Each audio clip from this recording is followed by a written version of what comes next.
He was a first-round pick of Philadelphia in 1998. He went on to have an amazing career with the Eagles. He went to 3 Pro Bowls, was an All-Pro as well, and a member of the Eagles' 75th anniversary team. Trey Thomas, offensive lineman of the Eagles of that era, joining us here on the show. Trey, good morning.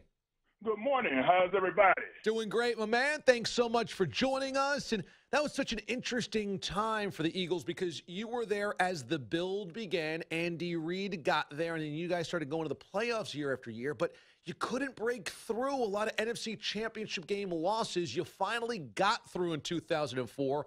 What was it about the resiliency that allowed you guys to keep coming back even though that door kept getting slammed shut? I mean, as athletes, you're trained to just continue to just keep fighting. You know, you never want to just say, all right, you know what, we're going to piss on the campfire and just go ahead and go home. You know, I think that, you know, as athletes, you are taught to just continue to just keep grinding. And I think Coach Reid did an excellent job of just always keeping us focused and getting us back motivated again to try to get back to it the next year. Was it hard for you after 3 championship game losses to keep coming back and stay positive and optimistic? Not at all. You know, it was extremely easy because, I mean, that was my job. So I'm going to come out there and try to do the best I can every play, every day. So, you know, there wasn't anything that was going to make me feel like, you know what, this isn't for me. You know, you just want to just keep grinding and just know that that goal can be attained if we just keep grinding. In 2004, that grind delivered a Super Bowl. You guys end up at the conference championship game yet again for the 4th straight season, matched up with Michael Vick and the Atlanta Falcons and come away with a victory 27-10. What was it like to finally break through? What was the feeling like after that win? It was just exciting. You know, everybody, we felt like, because that season was extremely, I mean, it was just awesome for us because, I mean, we were just rolling on all cylinders, you know. And, you know, to finally get over the hump and to make it to the big show was extremely exciting. And, you know, it's just one of those feelings that you just can't replace unless you do it again as a player. That was an interesting season because of the TO factor. I mean, obviously, when he was healthy, he was amazing, but he ends up breaking his leg. He's injured, trying to come back for the Super Bowl. What did you guys lose when TO went down? You know what? I think, you of course, you lose the superstar, the big playmaker. But, I mean, again, we still had Westbrook that was making some big plays for us. Freddie Mitchell had started stepping up. The other receivers started kind of taking up the slack. But, of course, you know, it's just hard to replace someone like a T.O. And then, you know, especially for him to work the way he did to get back and to play in that Super Bowl was just, you know, just tells you what type of athlete he was. He came back in the Super Bowl, which was an amazing comeback, and then he was also amazing in the game. He caught 9 passes for $122. He was targeted 14 times in that game. Going into that week, going into Super Bowl week before you faced the Patriots, did you guys feel good about your chances? Of course. You know, we kept it light and just kept working and doing everything, making sure we're getting the extra film in, getting the extra work in. Because, you know, by the time you get to the Super Bowl, practices aren't as physical, so it's more of a mental thing. So we were just mainly trying to focus on the details of the game and just getting ready. But we felt pretty good about it. Eagles offensive lineman, former All-Pro Trey Thomas joining us here on the show. Of course, in that game, the Patriots come out with a victory. They were defending Super Bowl champions. That was their 3rd in 4 years. When you think back to that game, what do you wish would have gone differently in terms of on-the-field play, preparation, whatever it was, when you think back on that game? I just wish we would have just came out with a win. You know, we had worked so hard to get to that point, and then, you know, for us to not be able to pull it off was a little disappointing, you know, and then, you know, and it just is what it is. Just as athletes, you always, you know, you just want to win, and we weren't good enough that day. But then we find out a couple years later that Bill Belichick was filming our practices. So, you know, it kind of put just a little stain on it for us. Just a little extra little jab. That feeling still stings, doesn't it? Oh, yeah, to find that out. Because, I mean, there's nothing that you can't go back to that. You know, if people always say, well, how would that affect the game? It affects the game a lot when you can film a practice, when you can, you know, prepare that way. But it is what it is. You know, you can't go back. All we can do is move forward and just root for this team. So do you think that it takes away the legitimacy of the Patriots beating you guys?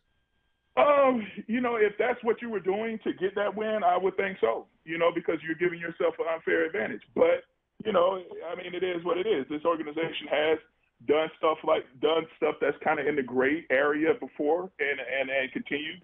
And, and it's just something that's changed as a rule for the following year, where you get caught doing something, oh, well, you know what, we'll just make it a rule next year.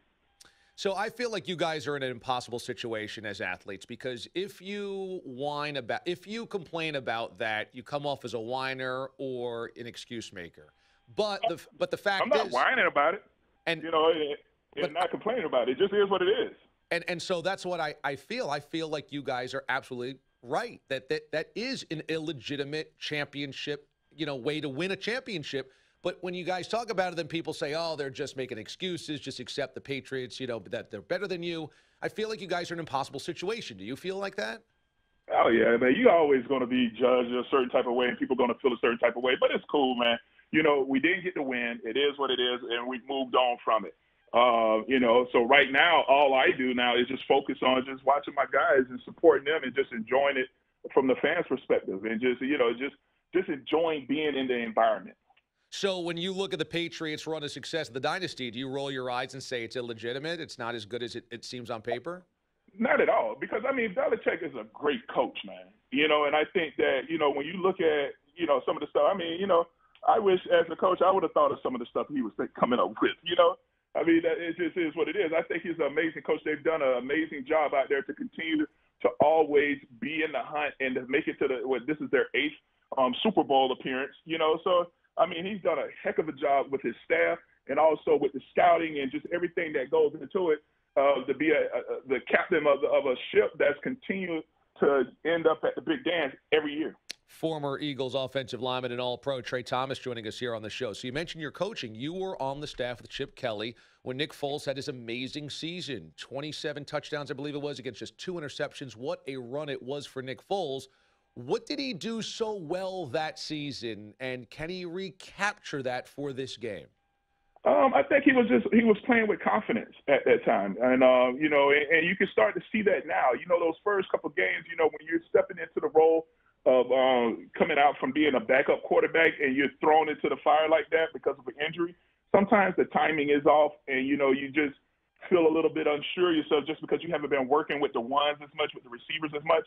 But you can see as his progression throughout the playoffs, once that, like last week, he was just in total confidence, was extremely comfortable, made tight throws, showed off his deep ball. And I think that, you're starting to see that confident Nick Foles that we saw that year when the first year, a couple years back. I think probably Doug Peterson's also opening up the playbook a little bit more and more each week. It felt like Foles was a different guy last week than he was even in the divisional round a week prior to that. Do you see that Peterson's putting more on his plate by the week? Oh, yeah. And now Foles isn't a rookie quarterback. You can go ahead and give him the ship, but I think Doug has done an excellent job of putting his guys in winning positions. I think he's done an excellent job of opening the playbook, putting his guys in position to win, and also motivating them and getting these guys continually fired up to take all of the injuries that you had to go through throughout the season. I think Doug has done a heck of a job keeping everybody with the same mindset, keeping everybody focused, and keeping everybody motivated to go out and execute every week. So let's say you were in that locker room before the Super Bowl. You walk in there, you're in Minneapolis, and they say, okay, Trey, we need you to talk to the Eagles this year. We need the talk from Trey Thomas going into this game. What would you tell those guys? It doesn't need to take a lot of words. You just go out and just do what you've been continuing to do that got you here. These guys trust each other. They hold each other accountable. So just continue to do what you did to get here. And just because there is no tomorrow. So, just go out and just go play your game. And I think that these guys are talented enough and are hungry enough to pull this off. The Patriots obviously are defending Super Bowl champions, and they've won a lot of these games. What is the key to beating the Patriots in this game? Man, it's always about protecting the quarterback and getting to the quarterback. The game is won and lost in the trenches. So it's going to be about having to get after Brady. That's going to be the key. New England's offensive line is extremely talented, but Brady has been sacked 35 times. Last week he was sacked 3 times, So he's going to give you an opportunity to get after him. A lot of his passes are going to be little quick ones that are right underneath that 2.4 1.9 range where he's getting rid of the ball within that time frame.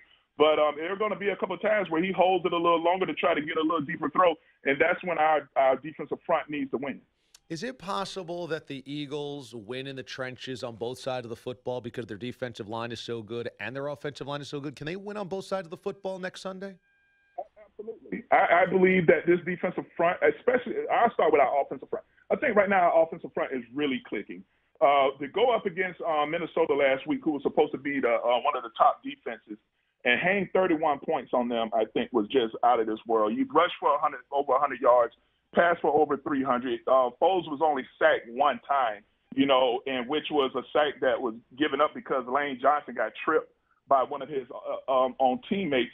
So I think that this offensive line is really clicking. They're protecting really nice, and they're also getting movement where they're changing the line of scrimmage and getting good push and getting the running back up to the second level. Now, on our defensive side of the ball, I think our defensive front is extremely aggressive, and on their end, they're changing the line of scrimmage where they're creating push, and especially on this on an offense like New England, that's not going to run the ball a lot. They're more of a. Last week they ran 60 plays, I think 60-plus plays. They only called 15 runs. So, you need to be aggressive in stopping the run, but also making sure you get pushed and constantly having helmets flying around Brady. How can you defend Gronk? If he ends up playing, how do you try to defend him? You know what? You're going to have to put a safety on him, somebody that's going to have to, you're going to have to find a very athletic person, and you hit him, and you hit him hard. And you let him know that that's how this game is going to be. He's not someone that can't be taken out the game. He was already taken out last week. We'll see how he's going to be coming up to this game. I'm pretty sure he'll play. But I think that our defensive backfield, Malcolm Jenkins and them, will let them know their presence is there. And, it's just all about getting to Brady and making sure that when those receivers get a ball, you let them have it. You played for a decade in Philadelphia. You guys came close but couldn't quite win the Super Bowl. What would happen in that city if the Eagles win this game? Man, out of control. Total. These fans are waiting for it right now. The energy back here in this city right now is so high. It is so electric right now. I think the city would, I don't know, people might just spontaneous combust. I have no idea, because everybody is just so excited. And, you saw how from the last game, everybody was in the streets. I would have imagined the same type of environment where it would be a party all the way up until the team came back, and just it would be out of control. I think, businesses would have to close down because nobody's coming to work for about a week. And it's just going to be ridiculous. I think these fans would really, it's something that they've been waiting for, and this team has really done an excellent job of pulling this city, and the city has done a really good job of getting underneath them and pushing these guys forward. And I just can't wait for this game, and I really hope that they pull it off because this city would just explode. You're a huge part of the Eagles' history and the franchise history, part of the 75th anniversary team, three-time Pro Bowler, All-Pro, member of the NFC Championship team of 2004, former Eagle Trey Thomas. Trey, thanks so much for hopping on with us today, and good luck to your Eagles next Sunday. Thank you. Go Birds! Trey Thomas joining us this morning here on Sunday Morning Football.